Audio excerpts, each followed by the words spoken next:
Halo, jumpa lagi bersama saya dalam studi Al-Quran. Sebelum kita membahas topik kita, mohon dukungannya untuk mengklik tombol-tombol yang ada dalam video ini. Studi Al-Quran kita kali ini membahas surah Al-An'am ayat 102. Ini merupakan sebuah telaah logis. Dibutuhkan akal sehat untuk dapat menyimak video ini. Karena itu peringatan keras, yang tidak punya otak dilarang menonton video ini. Jika kita membuka Al-Quran surah Al-An'am ayat 102, kita akan menemukan kalimat Allah sebagai berikut. Itulah Allah, Tuhan kamu. Tidak ada Tuhan selain Dia, pencipta segala sesuatu. Maka sembahlah Dia. Dialah pemelihara segala sesuatu. Apa yang tertulis di layar kaca Anda ini diyakini oleh umat Islam sebagai wahyu Allah. Ya. Jadi kalimat ini diucapkan Allah sendiri. Ya, dengan kata lain, ini merupakan kata-kata Allah. Ya. Kata-kata Allah yang disampaikan kepada Muhammad. Ya, jadi itu konteksnya. Jadi waktu itu Allah bertemu dengan Muhammad, lalu Allah menyampaikan kalimat ini. Itulah Allah, Tuhan kamu, dan seterusnya. Ya, jadi itu konteksnya, harus disadari. Kalau kita memperhatikan wahyu Allah ini, di sana ada 3 kata ganti dia. Ya. Nah, dapat dipastikan kata ganti dia ini itu merujuk kepada kata Allah. Dengan kata lain, yang dimaksud dia itu adalah Allah, ya. Allah yang Allah sebagai Tuhan kamu, ya. Sedangkan kata kamu itu merujuk kepada Muhammad sebagai lawan bicara, ya. Itu jelas sekali. Secara bahasa tidak ada masalah, benar. Ya.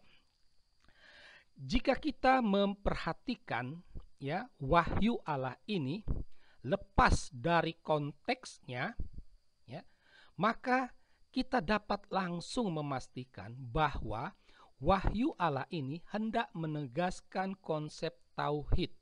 Ya. Tauhid itu berarti kepercayaan hanya kepada satu Allah. Jadi Allah itu hanya ada satu. Ya.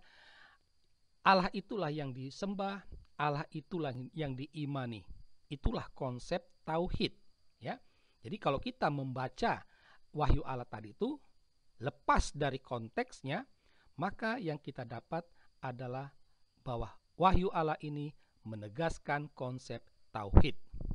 Akan tetapi jika kita memperhatikan konteksnya, maka akan ditemukan yang lain, ya. Jadi konteksnya itu adalah Allah berbicara kepada Muhammad. Kalimat ini adalah kalimat Allah. Nah, Anda bayangkan, seandainya Allah waktu itu berbicara kepada Muhammad dan itulah kalimatnya. Saya buat perbandingan sederhana. Andaikan saya adalah Allahnya, Anda adalah Muhammadnya. Lalu saya berkata, itulah Allah, Tuhan kamu. Tidak ada Tuhan selain Dia, pencipta segala sesuatu. Maka sembahlah Dia. Dialah pemelihara segala sesuatu. Itu kalimat saya, itu pernyataan saya. Pertanyaannya, apakah Allah yang saya sebut tadi itu adalah saya? Jelas bukan. Kalau kamu menggunakan akal otakmu, ya, nalarmu, Allah yang saya sebut tadi itu bukan saya. Ya. Tetapi Allah yang lain. Ya. Di sini berarti ada 2 Allah, yaitu Allah yang berbicara dan juga Allah pencipta. Ya. Ini. Jadi kalau kita memperhatikan konteksnya, Allah yang berbicara kepada Muhammad, maka wahyu Allah ini hendak menegaskan ada dua Allah. Allah yang berbicara dan Allah pencipta dan pemelihara. Ya.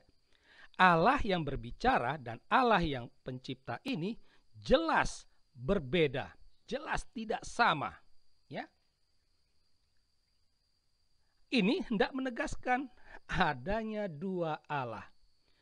Kalau Allah yang berbicara itu sama dengan Allah pencipta, maka redaksi wahyu Allah itu seharusnya waktu itu Allah bilang, itulah aku, Tuhan kamu. Tidak ada Tuhan selain aku, pencipta segala sesuatu. Maka sembahlah aku. Akulah pemelihara segala sesuatu. Seharusnya begitu. Tetapi kan faktanya lain. Itulah mau menunjukkan ada dua Allah. Nah, dari kajian kita sampai pada kesimpulan tentang surah Al-An'am ayat 102. Ya. Dengan gamblang dapat dikatakan Allah Islam itu ada dua.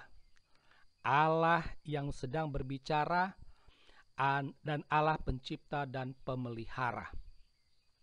Allah yang berbicara ini adalah Allah yang menghasilkan Al-Quran.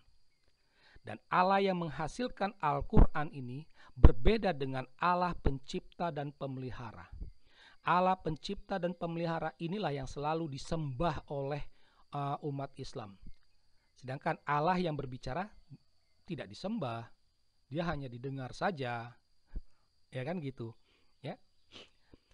Kita dapat mengatakan bahwa surah Al-An'am ini maksud hati ingin menyampaikan ajaran tauhid, tetapi dalam telaahnya justru bertentangan dengan konsep tauhid itu sendiri. Ya. Karena itulah kita dapat bertanya, sungguhkah Al-Quran itu wahyu Allah? Jadi dengan melihat kekacauan cara berpikir seperti ini, harus diajukan pertanyaan, benarkah Al-Quran itu wahyu Allah? Demikianlah kajian logis kita atas surah Al-An'am ayat 102. Sekian dan terima kasih.